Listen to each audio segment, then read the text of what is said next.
So you might be wondering what a fuel cell is. Well, I have to tell you about fuel cells. The simplest definition I've found for fuel cells is a cell in which the energy produced by oxidation of a fuel is converted directly into electrical energy. So what does that even mean? To try to explain what fuel cells are, I've made this video on them. So we're all familiar with the battery, right? What we all know and love, batteries power our cell phones, our remote controls, laptops, even things like hydraulic insulin pumps run on AA batteries. Our need for portable electricity is pretty important. Fuel cell technology is a totally different approach to portable electricity. Instead of just holding an electric charge, fuel cells make their own electricity. The most basic type of fuel cell is a hydrogen fuel cell. I've concocted up a little animation to try to show you guys how these work. Now every fuel cell has an anode, a cathode, and an electrolyte. The anode is some type of catalyst that rejects electrons, while the cathode is a catalyst that draws electrons.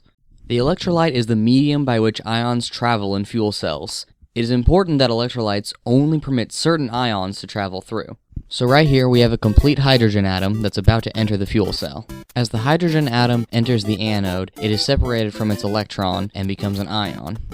As the anode rejects the electron is pushed down into a conduction wire. Right at this moment, the electron would be pushed through another circuit to power some electrical device, and then returns to complete the circuit within the fuel cell. In the cathode, the hydrogen ion and the electron are reunited. As the hydrogen atom is pushed through the exhaust, it bonds with an oxygen atom. This completes the most basic operation of a fuel cell. And I guess a good thing to ask is, how did all this fuel cell business get started anyway? It all started with a man named Christian Friedrich Schonbein. Schonbein developed the basic principle of oxidizing a fuel to create electricity. This man, Sir William Robert Grove, built the first fuel cell working off Schonbein's principles.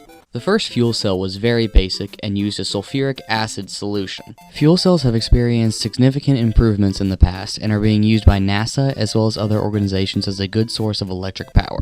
So if these fuel cells are so great, why can't we just go out and buy one and put it in all our electrical devices? Fuel cells are not cheap to produce. Classroom fuel cell sets sell for about anywhere from $70 to $100. Fuel cells that could power cell phones or laptops would cost hundreds of dollars. So while they are efficient in terms of chemicals, they are not so efficient in the market. There are many different kinds of fuel cells, all that have different efficiency rates and expenses.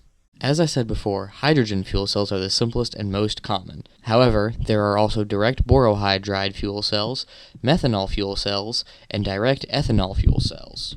These all use different anodes, cathodes, and electrolytes to achieve their goal. The direct ethanol fuel cell appears to be one of the most promising. Now imagine if we were able to replace all the batteries and gasoline engines with fuel cells. Batteries are a health hazard and the gasoline engine is not efficient. It also outputs toxic fumes. Fuel cells, however, usually contain no health hazard, are clean, and create no pollution. Hydrogen fuel cells only exhaust water. Fuel cells could quite possibly replace our other means of getting electrical power.